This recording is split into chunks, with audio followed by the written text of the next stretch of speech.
Muito boa noite, queridos companheiros, queridos amigos, queridos integrantes da Academia de Letras Espíritas do Estado de Sergipe.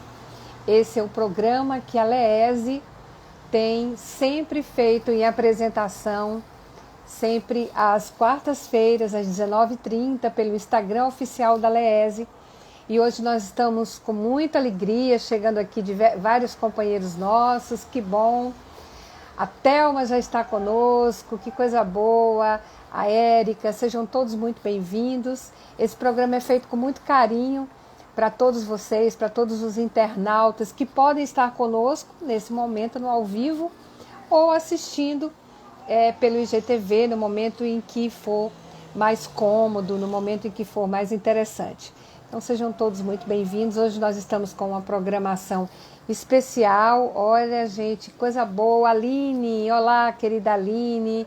O GAF, Grupo de Apoio à Família, aqui de Aracaju. Sejam todos muito bem-vindos, meus amigos. Nós hoje temos um programa especial, feito realmente de uma maneira muito especial, porque o livro Paulo Estevão está comemorando os seus 79 anos de edição pela FEB. Então, nós estamos aproveitando esse livro que impacta a vida de tantos cristãos, né? Nós já tivemos tantos depoimentos de companheiros, de amigos que tiveram a sua vida transformada na modelagem, no exemplo do modelo que foi o nosso querido Paulo de Tarso, o nosso Saulo convertido de Damasco, como nós conhecemos, Paulo de Tarso. Hoje nós vamos estar nós estaremos, né? Olha aqui, coisa boa, ele já está chegando aqui, o Jorge Lima, que vai refletir conosco, né, sobre o livro Paulo Estevão, esperando o companheiro entrar aqui. Então, olha, que bom! Olá, Jorge, boa noite. Tudo bom? Muito boa noite, é uma alegria muito grande receber você aqui mais uma vez pela LEESE. Seja bem-vindo. Eu também. É um prazer realmente muito grande a gente receber companheiros, principalmente estudiosos como você, da doutrina espírita e desse livro maravilhoso, né, George, que nos traz essa história incrível desse timoneiro que foi divulgador, grande divulgador do cristianismo, né? Então, seja bem-vindo.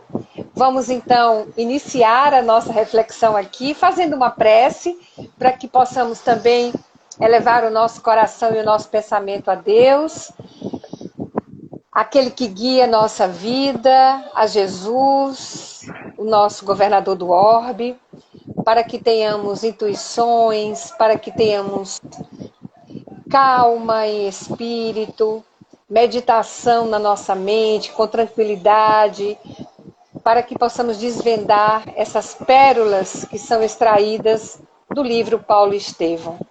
Então, que Jesus nos abençoe, intua o nosso querido convidado de hoje e todos aqueles que estão e estarão conosco também assistindo a essa live. Jesus esteja com todos vocês. Bom, Jorge, mais uma vez é uma alegria muito grande receber você aqui conosco. Seja bem-vindo, né? Nós vamos, então, tratar de algumas questões. Eu falava agora aqui com os nossos companheiros internautas, né? Dos 79 anos da obra Paulo Estevão, da sua publicação pela FEB. E lembrei também, George, da beleza que né?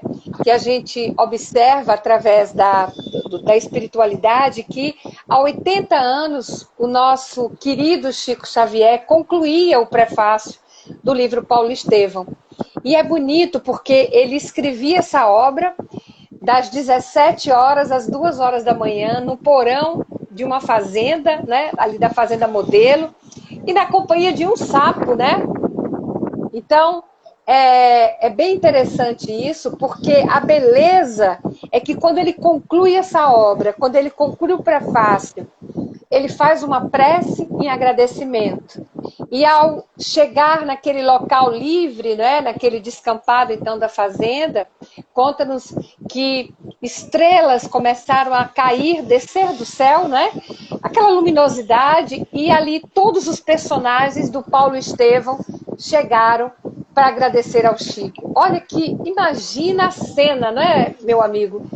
Não é, George? Que beleza. O encanto, né? Então a gente fica imaginando o magnetismo, né, daquele momento em que todos se encontram. Porque quando a gente, por exemplo, abre o livro, é como se a gente já sentisse, né, as vibrações e o magnetismo dessa obra, que ela é de uma profundidade muito grande, né? De uma profundidade e de uma beleza, que nos traz muitos ensinamentos, né? O próprio Emmanuel, quando vai escrever ali no início, eu acho isso extremamente interessante, porque ele é muito preciso.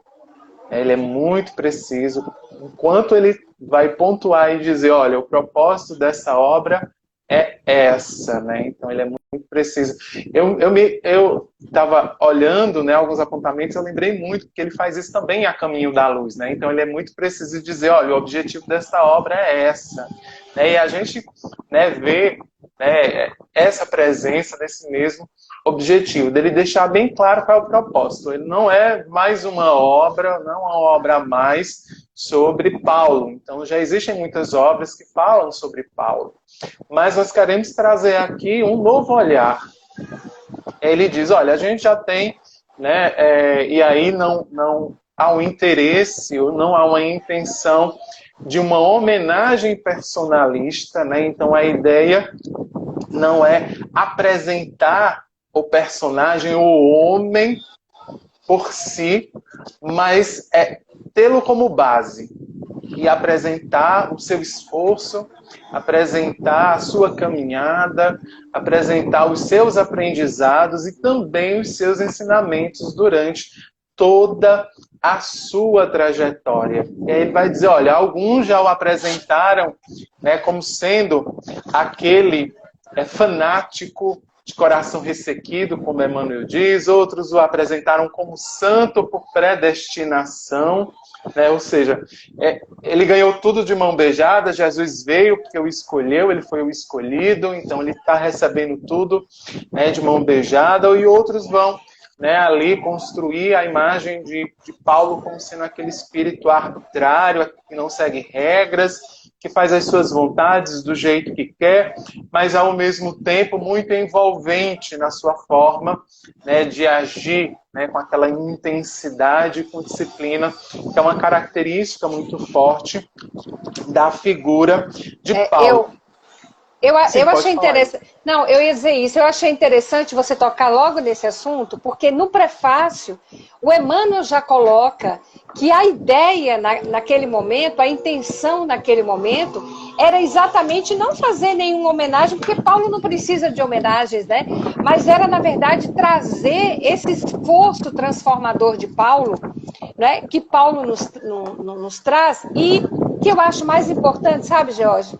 É que ele diz assim que a missão de Paulo, né? A trajetória, um Paulo transformado e a trajetória desse homem. Isso eu acho fundamental, porque muitas vezes a gente diz assim, mas Paulo foi um escolhido, né? Paulo foi um vaso escolhido, mas Emmanuel no prefácio vai dizer, quem estará na terra sem uma missão? Todos nós temos uma missão. Então, muitas vezes a gente fica esperando esses grandes movimentos, mas a nossa missão pode ser estar justamente servindo onde a gente está, no nosso lar, no local de trabalho, na nossa escola, na universidade, aonde a gente, na nossa casa espírita, né?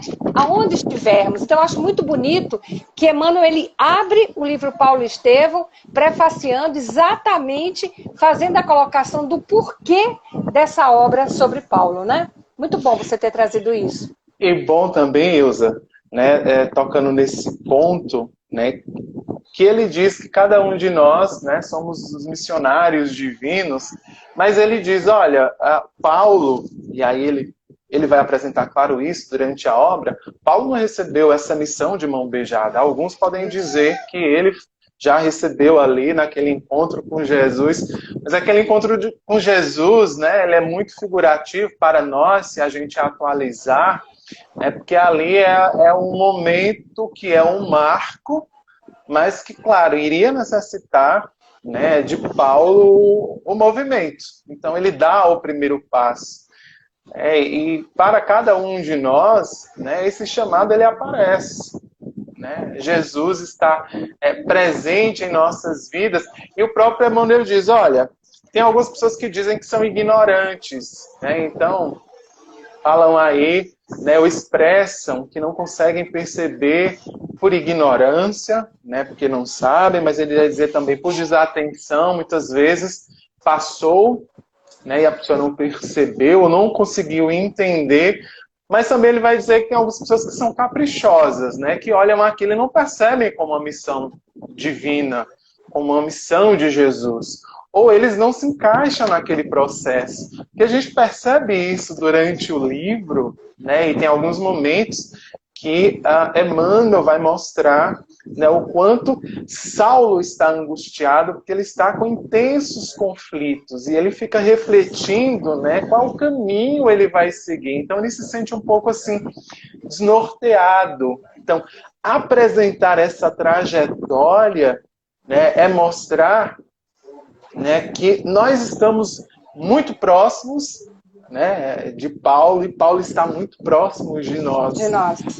E é interessante porque ao longo da trajetória de Paulo, lá no livro de Atos dos Apóstolos, tem o Paulo estendendo a mão. Foi importante você dizer isso, porque as pessoas pensam que aquele ato de transformação foi o que fez o Paulo. Lógico, aquilo foi o gatilho necessário.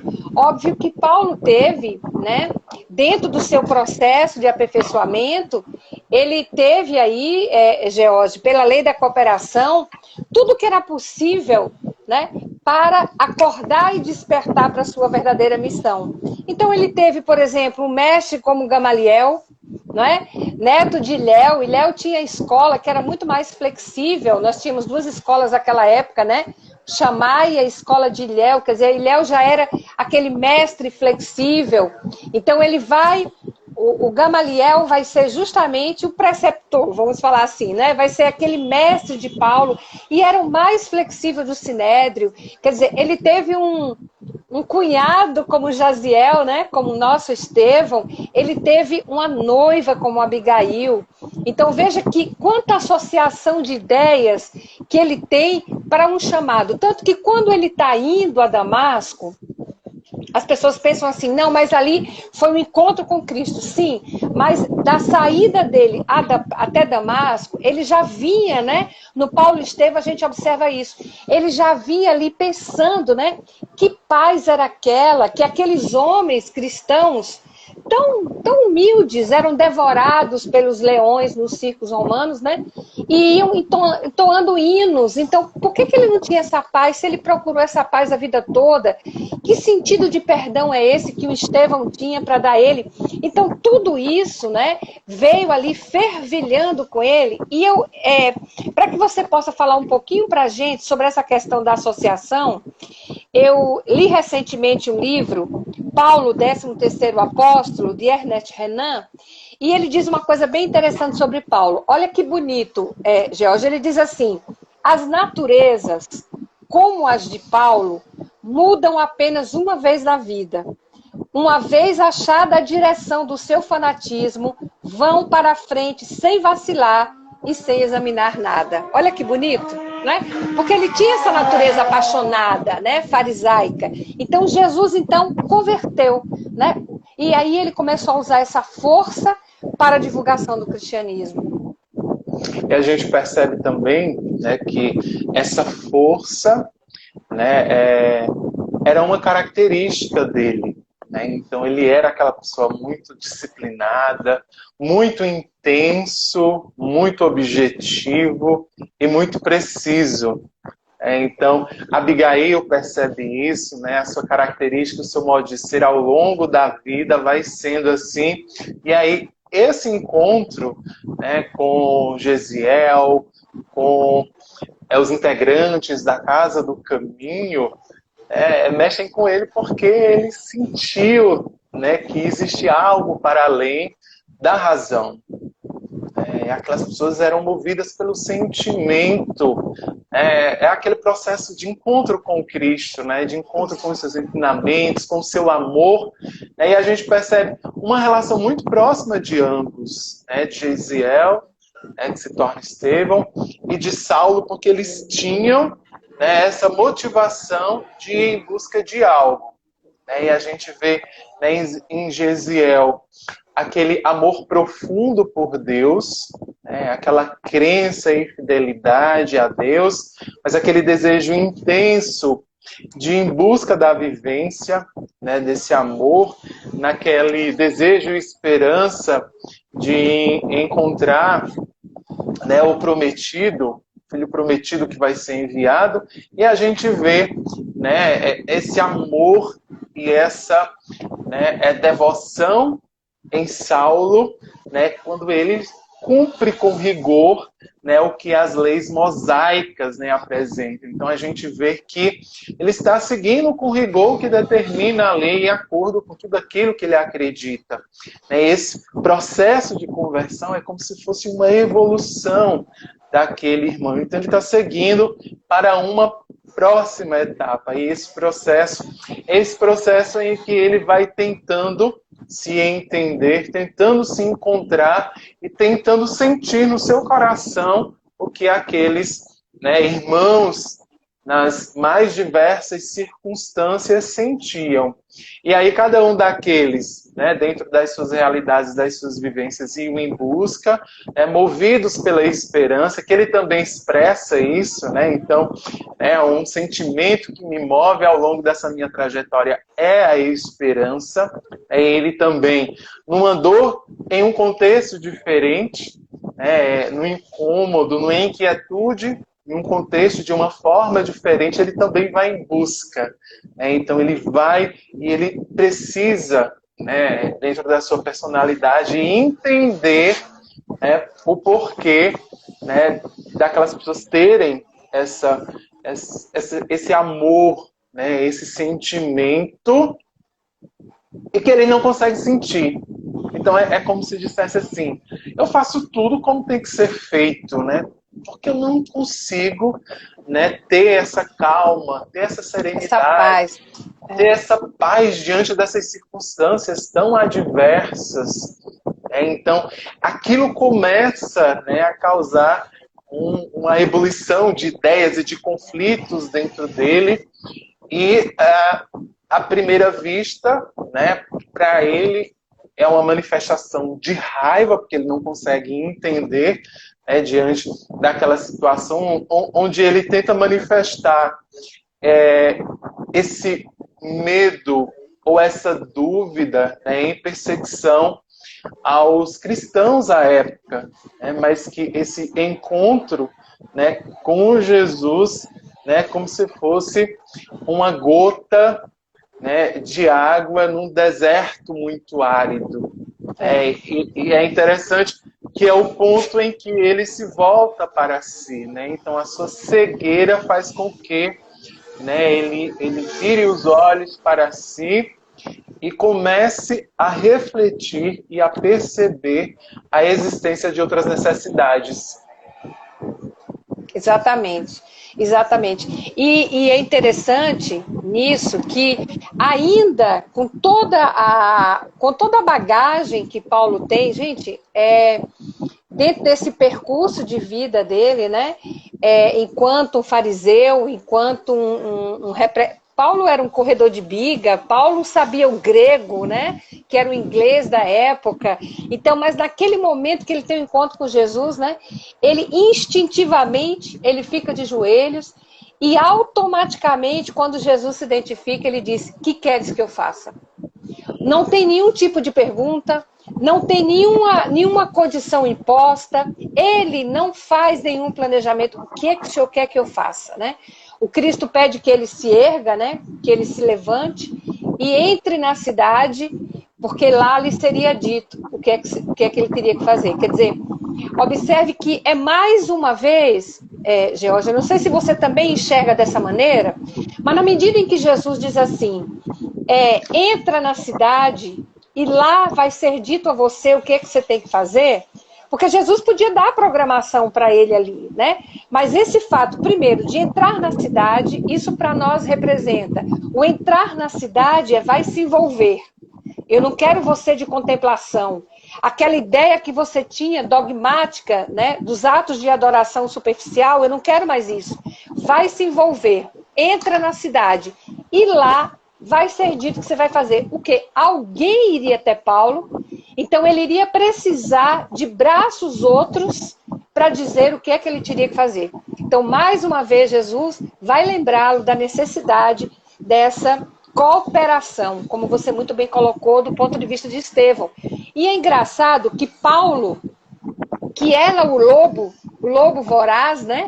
Ele vai a Damasco justamente para buscar Ananias, que era a ovelha perseguida, e é a ovelha perseguida que vem ajudar na lei de cooperação a tirar as escamas dos olhos de Paulo. E mais uma vez a gente observa aí, né, essa total obediência, e é imediato, né? Porque o Jonas, as pessoas que estão ali com ele naquele momento, ele não está nem ligando. Para quem tem uma passagem tão interessante no Paulo Estevão, porque no momento da conversão, logo depois, ele não está mais se importando com o pessoal que estava voltando, ele não está se importando com a cegueira, não está.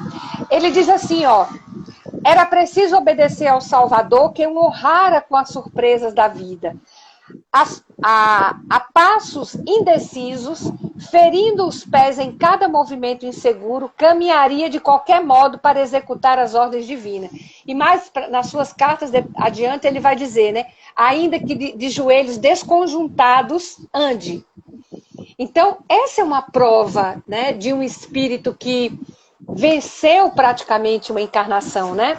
Por ser preparado, por estar nesse processo de renovação. Olha, George, foram 5 vezes em que ele foi condenado a chibatadas pelos israelitas, as 39 chibatadas.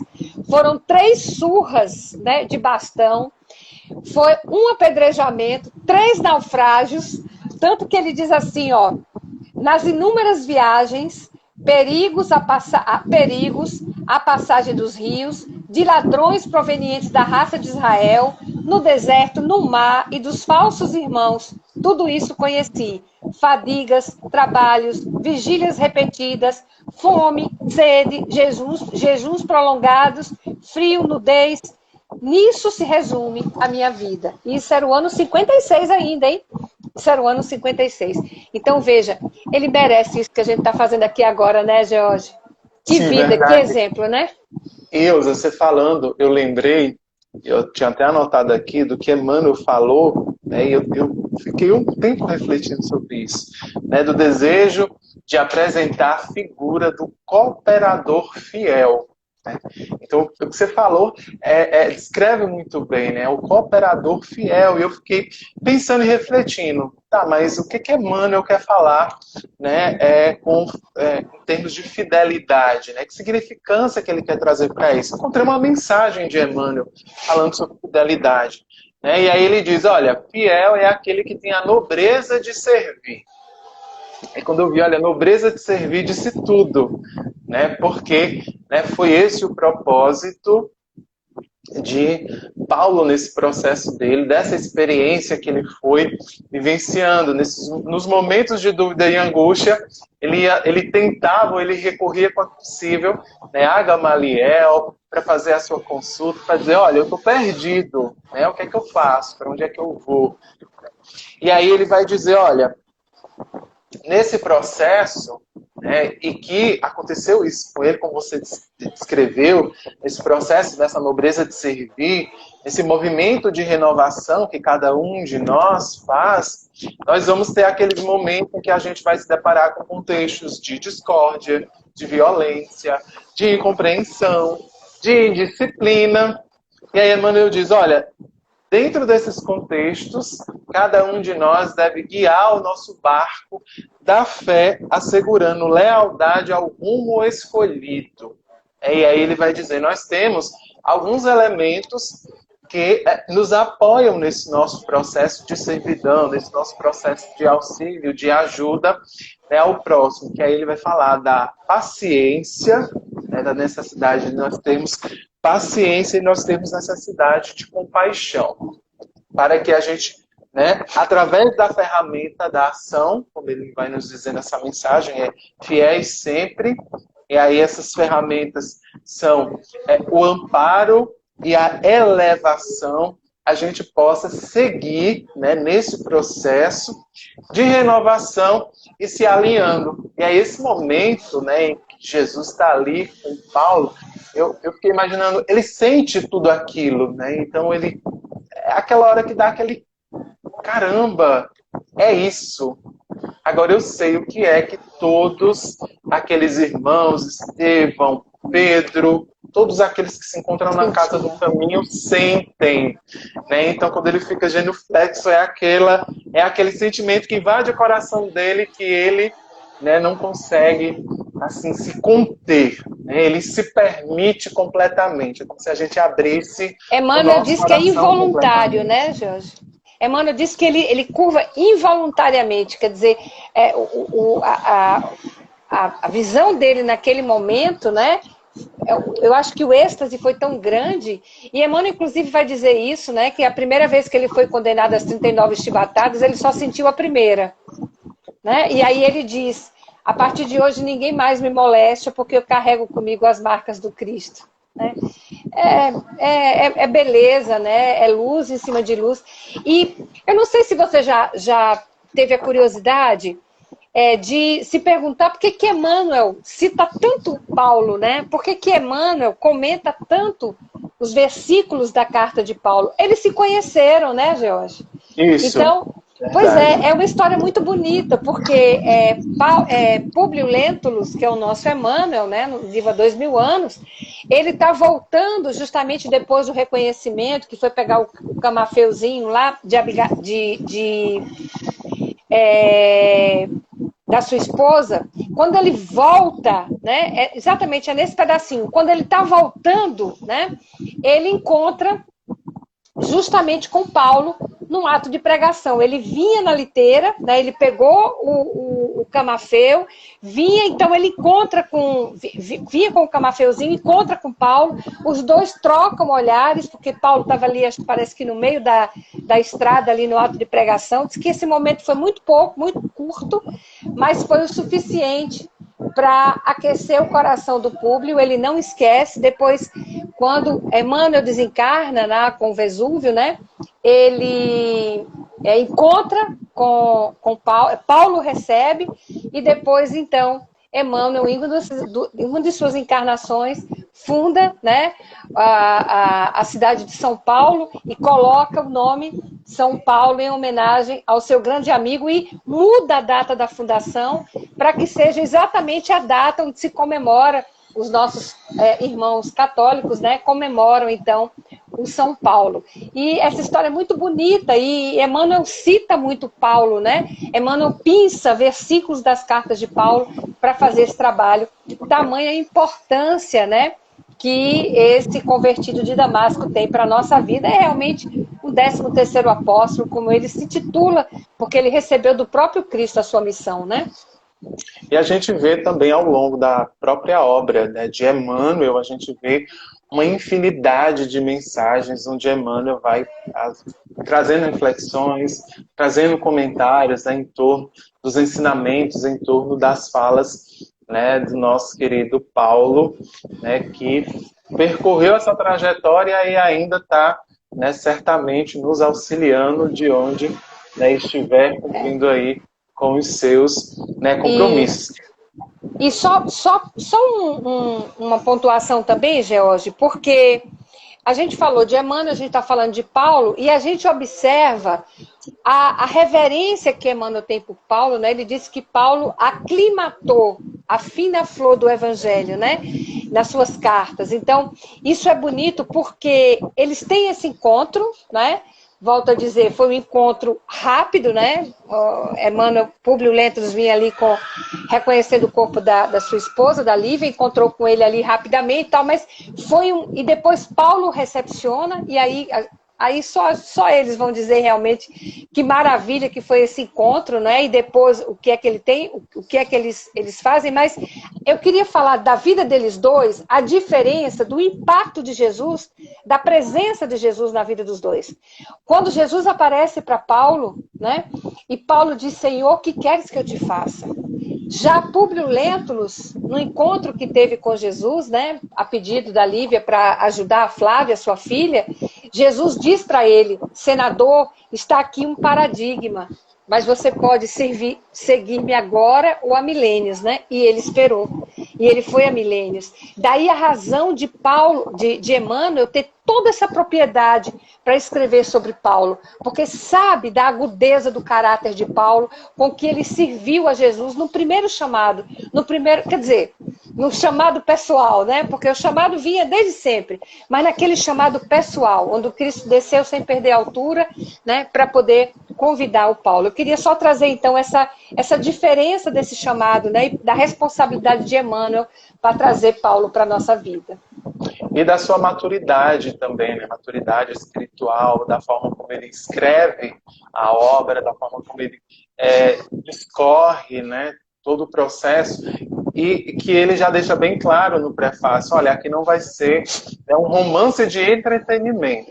Claro que nós vamos contar a história, a gente vai ter uma narrativa, mas essa narrativa vai trazer, né, um olhar diferente, vai apresentar a vocês uma proposta, né, um propósito a partir, né, dessa figura que cada um de nós, e aí ele pontua, né, que cada um de nós tem um ministério divino, né, e aí eu vou mostrar para vocês, claro, né, o ministério desse irmão, do seu esforço, né, da sua vontade, da sua determinação, né, e que cada um de nós também pode, né, seguir nessa trajetória. Ele vai nos apresentando a lei de causa e efeito, né, onde ele vai mostrar que, né, essa trajetória de Paulo é resultado, né, de tudo aquilo que ele já percorreu, mas as escolhas, né, que ele fez ao longo do seu caminho, ao longo da sua caminhada, da lei de trabalho também, pelo seu esforço, né, e de que tudo, né, toda a sua educação, toda essa trajetória antes, né, de ele se converter foram importantes, foram elementos fundamentais nessa caminhada. E a gente tem aí, claro, também, né, a lei de sociedade, quando, né, Emmanuel deixa muito claro: olha, ele não conseguiria fazer sozinho, né? Então a necessidade de nós estarmos aí em comunhão uns com os outros, entendendo e percebendo cada um os seus propósitos, né? E aí, né, a gente vê que o Gesiel / Estevão, né, ele já tinha, né, esses elementos ali já germinando em seu coração, né, e ao longo, e a gente vê que ele também necessitou desse processo de maturação, né, que eclode lá quando ele chega na casa do caminho. É como se fosse o autoencontro dele, né? Como se ele visse: era realmente isso que eu estava procurando e eu encontrei. E a gente percebe que ambos, né, mesmo nas condições mais adversas, eles não perderam a fé. Isso. E aí, claro, Estevão tem um elemento importante, que na condição mais adversa dele, né, ele era aquele agente de alegria, ele era aquele agente de estímulo àqueles irmãos que estavam ali naquela condição, né, de escravidão, e que ele tinha, né, aquele sentimento, aquele desejo, né, do exercício do bem, da bondade, carregava a bondade em seu coração, e foi através dessa bondade desinteressada que ele, né, percorreu e se encaminhou para onde ele, né, chegou, que foi a casa do caminho, né, ao auxiliar lá o seu, né, chefe, a autoridade que estava lá com uma doença incurável, né?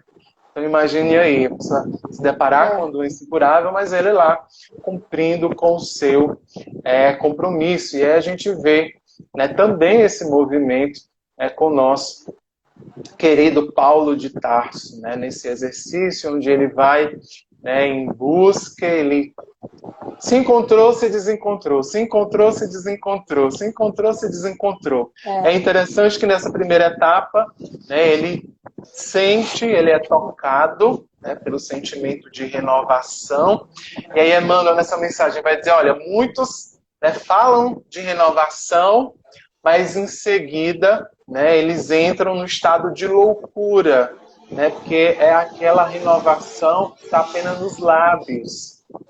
E Paulo não, né? Ele diz, olha, então se eu tenho um propósito, se eu vou me renovar, vai ser de agora. Não vou deixar para amanhã, não.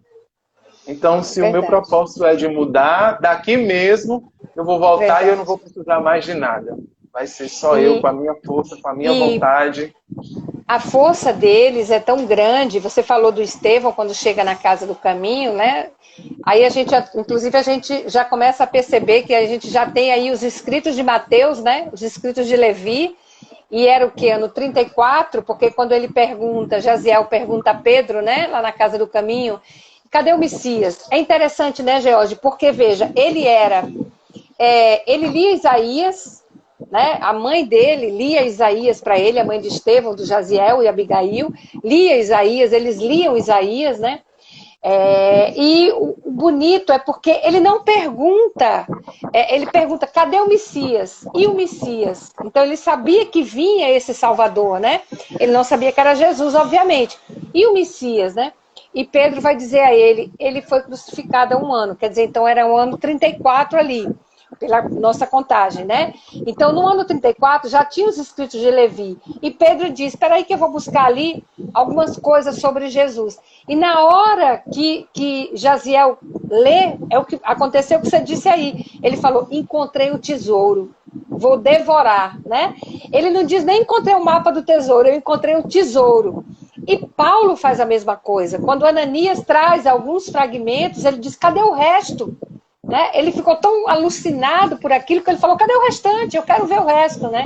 Só os homens do caminho é que vão ter. E aí é quando ele vai realmente depois e tem esse encontro lá com Pedro, né? Ele já transformado, o Pedro também já transformado. Mas realmente a importância dele na vida, a importância de Estevão na vida de Jaziel, ela é fundamental, de Abigail. E ainda acusam Paulo, eu fico numa tristeza, Jorge, quando acusam Paulo de machista, sabe? Eu falei, gente, como é que um homem desse pode ser machista se o roteiro de vida dele foi dado por uma mulher? Abigail dá o roteiro de vida dele. Paulo ama, trabalha, espera e perdoa. Não tem como ele ser machista, gente. As cartas de Paulo são endereçadas, a gente tem que contextualizar a uma realidade, contextualizar um Coríntio, como era a vida naquela época, né? Para poder a gente ter a compreensão verdadeira da grandiosidade desse homem, né, Jorge? A importância, né? Sim, justamente. A gente não pode, e é um risco que muitas pessoas correm, né, de atualizar muitas vezes a mensagem sem olhar para o contexto, a necessidade, né, fundamental de olhar para o contexto. E aí como você disse, né, a figura feminina, né, como tantas outras figuras, né, Jesus, né, essa figura habilidosa, inteligentíssima, né, traz esse protagonismo feminino a toda a sua obra. Então a gente encontra aí, né, durante, né, o trabalho aí de renovação nosso, sempre a figura feminina à frente, né, dessas grandes missões. Aqui também a gente encontra a figura, né, doce de Abigail, né, que diante das maiores adversidades, né, encontra alegria em seu coração, né, e assim como o Paulo, né, e aí esse encontro é um encontro em que Paulo, né, está naquele momento de angústia, porque ele já tinha passado, né, pelas mais diversas situações, é aquele momento em que o seu pai o renega, né, então ele fica completamente perdido, né, e vai para o agreste, vai para a mata meditar, porque ele já tinha sofrido tantas humilhações que ele estava naquele momento em que ele estava sentindo todo o peso nas suas costas. E aí ele chora compulsivamente, E aí aparecem as duas figuras. E essa passagem ela é linda porque ela começa falando de perdão, né? Então, Paulo carrega aquela culpa por Estevão, né? Isso. E ele olha para si e pensa, olha, toda a minha trajetória que eu teria à frente com o amor da minha vida. Então a gente percebe que esse é o momento em que ele experimenta o sentimento do amor, é ali já aquele sentimento humano do amor por alguém, né? Por a sua dedicação, o seu desejo, o seu intento de seguir a vida junto, né, a alguém. E aí ele carregava esta culpa e naquele momento ele tem a oportunidade, através do sonho e desdobramento, do reencontro com Estevão, que o perdoa, abraça e beija a sua face. Né? Olha só, de um encanto e de uma beleza. E aí é interessantíssimo, né, que Emmanuel faz a citação lá, onde ele chama, né, Abigail de noiva espiritual, e a própria Abigail ressignifica o relacionamento. Quando ela fala, olha, o nosso amor está para além das nossas vidas físicas. Então compreenda, né, que o nosso amor não tem que ser mais o amor constituído como os homens o entendem. Mas vamos constituir como o amor ágape, que é o amor que Jesus nos ensina. Nós vamos ter, claro, essa ligação que nos une, né, mas é o nosso casamento, né, é o nosso propósito. Então nós vamos estar ligados pelo propósito do amor e servidão ao Evangelho de Jesus. E cada um daqueles que nós encontrarmos no caminho, que nós tivermos a oportunidade de auxiliar, cada um deles serão os nossos filhinhos. Então, e dá uma ressignificação, né? Ela dá uma ressignificação a ele, trazendo esse alento de esperança, dizendo, olha, a gente não pode mais viver, né, aquele amor. Então não olha mais para o passado, porque a gente não consegue mais viver esse amor. Vamos olhar para o presente, para o futuro. O que passou, passou. Vamos pensar no agora. No agora, o nosso amor pode ser vivenciado dessa maneira, porque são esses os elos, né, que nos unem. E aí, eu acho isso belíssimo, né, da forma como Emmanuel apresenta, porque vai nos mostrando que as nossas relações afetivas, né, estão para além do que a gente, né, vivenciar agora. Então, muitas vezes, muitos de nós têm aquele ímpeto de viver um relacionamento, e aí o relacionamento acaba, a gente fica para morrer, né? Não quer mais fazer nada da vida. E que, na verdade, olha, Abigail aí vai mostrar para Paulo, não, isso não é um impedimento para nós nos amarmos. E uma coisa interessante também dessas lições de Paulo, já que você também falou do perdão, né, do Estevão, é que ele dizia que carregava um espinho na carne, mas ele nunca deixou de parar.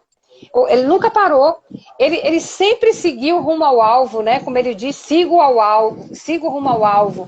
Tem uma passagem também, você estava falando aí do perdão, eu estava procurando aqui no Paulo Estevão, que é o encontro que ele tem com Áquila e Prisca no deserto, e ele passa a conviver com Áquila e Prisca, e os dois são bondosos demais com Paulo, né? E ele ali com remorso tremendo, porque ele houvera feito mal também a amados de Áquila e Prisca, enquanto Saulo, perseguidor. E ele está ali convivendo, né? Mas é bonito porque tem uma hora que ele não aguenta mais, que ele não suporta, e ele diz assim, vocês já ouviram falar de Saulo, perseguidor, já deve ter feito muito mal a vocês, né? E os dois confirmam, né? E ele diz, o que vocês fariam se de repente vocês estivessem à frente, né, deste Saulo? E olha a resposta, né, de Áquila, procuraria estimar nele um irmão. Aí ele pergunta, e tu, Prisca? E ela responde, seria uma ótima ocasião para testemunhar o amor que Jesus exemplificou em suas lições divinas. E aí o que acontece? Ele, então, se identifica, sou eu, o Saulo, né? E recebe um abraço.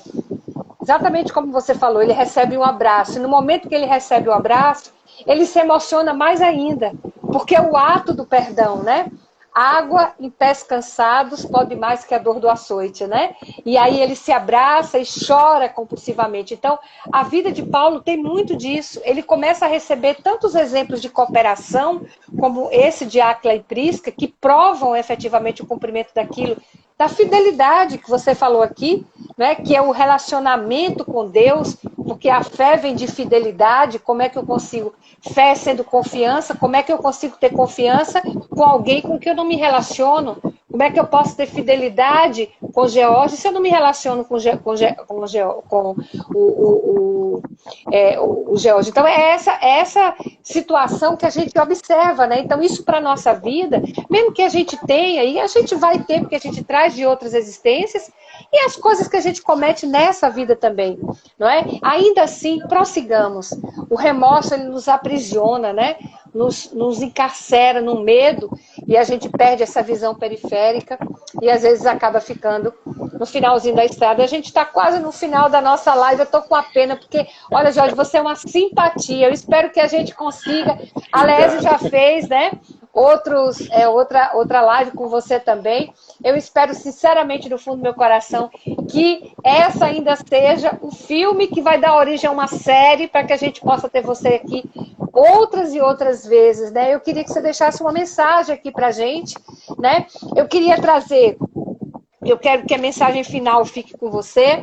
Eu quero trazer a minha singela contribuição, que é uma das partes que eu acho mais bonita do Paulo Estevão, que é Paulo já no finalzinho, né, da sua vida, quando Lucas fala que vai escrever o Evangelho, e ele pede que não escreva sobre os feitos dele. Ele diz assim: não, Lucas, não escreva sobre atitudes que não tenho, porque ali estava muita gente a se despedir dele no porto, né? E Lucas diz: eu estou impressionado com o amor das pessoas por você, eu vou escrever sobre isso. E ele diz: não, Lucas, não escreva sobre virtudes que não tenho. Se me amas, não deves expor meu nome a falsos julgamentos. Deves falar, sim, das perseguições por mim movidas aos seguidores do Santo Evangelho, de favor que o Mestre me dispensou às portas de Damasco, para que os homens mais empedernidos não desesperem da salvação e aguardem a sua misericórdia no momento justo. Eu acho isso perfeito, uma lição para a nossa vida, para que a gente nunca perca essa esperança, né? Que Abigail leva para Paulo. Bastante. Eu vou deixar aqui os versos, né, que a Abigail entoa, né, diante lá do momento em que seu pai está desencarnando, e que eu acho que é muito caro para esse momento, porque nós estamos vivendo um contexto, né, muito atípico, e aí muitos dos nossos entes queridos, né, de tantas pessoas retornam à dimensão espiritual, muitos ficam tristes, muitos ficam, né, muitas vezes com sentimento de um sentimento de tristeza e muitas vezes de desesperança. E aquele momento, né, Geisiel, que você lê a história e você percebe, ele era como o pilar da família, né? Então ele estava ali naquela centralidade, ele se dirige à irmã, que ele tinha um amor, uma ternura intensa, e pede que ela, né, faça uma oração diante daquela situação em que eles estavam vivendo.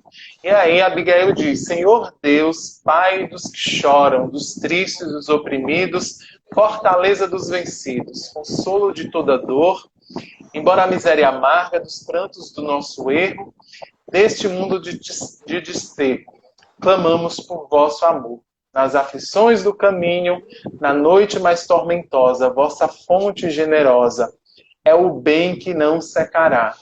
Sois em tudo a luz eterna da alegria e da bonança, nossa porta de esperança que nunca se fechará. Então, meus amigos, esse momento para cada um de nós é um momento em que a gente deve cada vez mais fortalecer em nossos corações a esperança, e como, né, a nossa Abigail nos diz, nós termos, né, aquele exercício da espera, amando, né, amando aqueles que muitas vezes não concordam com aquilo que a gente eleva, né, como crença, como parâmetro de vida, perdoando aqueles que divergem da gente, mas sendo sempre, né, aquele ponto, aquele pilar de equilíbrio e de harmonia, para que a gente assim possa, né, sempre estar em comunhão ou alinhados com aquilo que nós professamos, com aquilo que nós estudamos. Então, se nós, né, somos crentes, acreditamos e estudamos a doutrina espírita,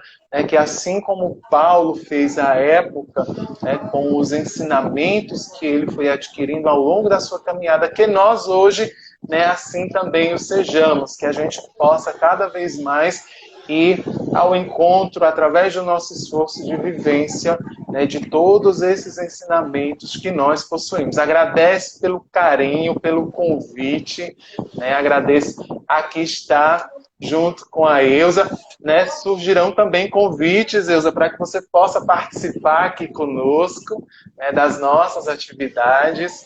Agradecer o carinho de todos que estão nos acompanhando, que Jesus possa sempre nos abençoar, possa sempre nos iluminar, né, e que estes exemplos, como o de Paulo, sejam para cada um de nós, né, motivadores para que a gente possa seguir em frente, né, nos esforçando, dando, claro, sempre um passo de cada vez. Isso, a gente agradece muito a você, George, pela bênção. Você fez a nossa prece final através de Abigail. Que coisa linda, que momento de luz que nós tivemos de coração. Você é uma simpatia, seja sempre muito bem-vindo, Aleese. Bem-vindo também a todos os companheiros que vão assistir essa live em outro momento. Um agradecimento especial a todos que estiveram conosco. Então, George, muito, muito obrigada de coração. Que Jesus lhe abençoe sempre, ilumine seu caminho e a sua estrada de luz. Muito obrigada. E até a próxima, o nosso próximo encontro, até a próxima quarta-feira, onde estaremos juntos também às 19h30, com mais uma live aqui da LEESE, a Academia de Letras Espíritas do Estado de Sergipe. Muita paz a todos. Tchau, gente.